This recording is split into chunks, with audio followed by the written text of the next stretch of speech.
Japan की राजधानी Tokyo में मंगलवार को क्वाड समिट का आयोजन हुआ। इस समिट के बाद भारत अमेरिका ने द्विपक्षीय मीटिंग से पहले जो बाइडेन ने प्रधानमंत्री मोदी की तारीफ भी की।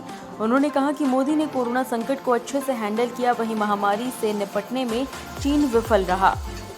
जापान के पीएम फूमियो किशिदा की अगुवाई में मंगलवार को टोक्यो में क्वाड समिट 2022 का आयोजन किया गया। इस समिट में भारत, अमेरिका, जापान और ऑस्ट्रेलिया ने शिरकत की।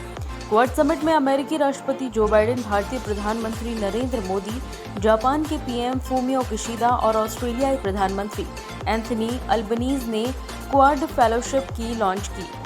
प्रधानमंत्री नरेंद्र मोदी, अमेरिका के राष्ट्रपति जो बाइडेन, ऑस्ट्रेलिया के प्रधानमंत्री एंथनी अल्बनीज और जापान के प्रधानमंत्री फूमियो किशिदा टोक्यो में क्वाड लीडर्स समिट के लिए एक साथ इकट्ठा हुए।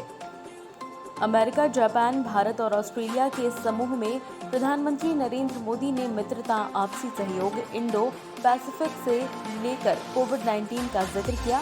बता दें कि हिंद प्रशांत क्षेत्र में दुनिया की 2 तिमाही आबादी रहती है। WHO के एक प्रमुख सलाहकार ने विकसित देशों में दुर्लभ बीमारी मंकी पॉक्स के प्रकोप को अप्रत्याशित घटना के रूप में वर्णित किया है। उन्होंने कहा है कि यूरोप में हाल के 2 रेव पार्टी में जोखिम भरे यौन व्यवहार के कारण संभवतः इसका प्रसार हुआ है। कर्नाटक के हुबली शहर के बाहरी इलाके में एक यात्री बस और एक लॉरी की टक्कर में 7 लोगों की मौत हो गई और 26 लोग घायल हुए हैं। पुलिस ने घटना की जानकारी दी है। घायलों को हुबली के किम्स अस्पताल में भर्ती कराया गया है, जहां उनका इलाज चल रहा है।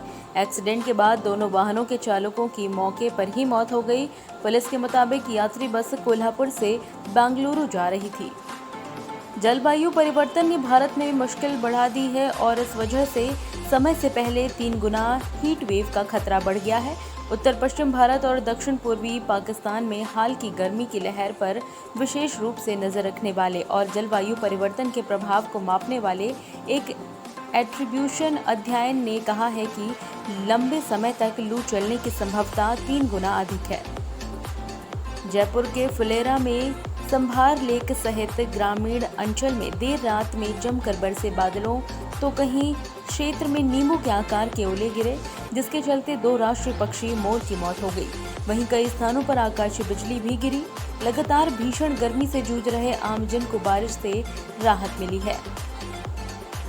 लंबे समय से चल रहा कॉमेडी शो तारक मेहता का उल्टा चश्मा के फैंस के लिए बड़ी खुशखबरी है, जहां एक तरफ शैलेश लोढ़ा और मुनमुन दत्ता के शो छोड़ने की खबरें सामने आ रही हैं, वहीं एक खबर यह भी सामने आई है कि अब शो में दयाबेन की वापसी हो सकती है और इस खबर पर मुहर खुद शो के प्रोड्यूसर्स ने लगाई है। ग्लोबल मार्केट से मिल रहे मिले जुले संकेत के बीच मंगलवार को भारतीय शेयर बाजार ने तेजी के साथ कारोबार की शुरुआत की। मंगलवार सुबह प्रमुख भारतीय शेयर बाजार के सेंसेक्स और निफ्टी सूचकांक शुरू से ही मजबूत दिखाई दिए। ताज़ा खबरों के लिए सब्सक्राइब करें JSR टाइम्स और साथ ही नोटिफिकेशन पाने के लिए बेल आइकन को दबाएं।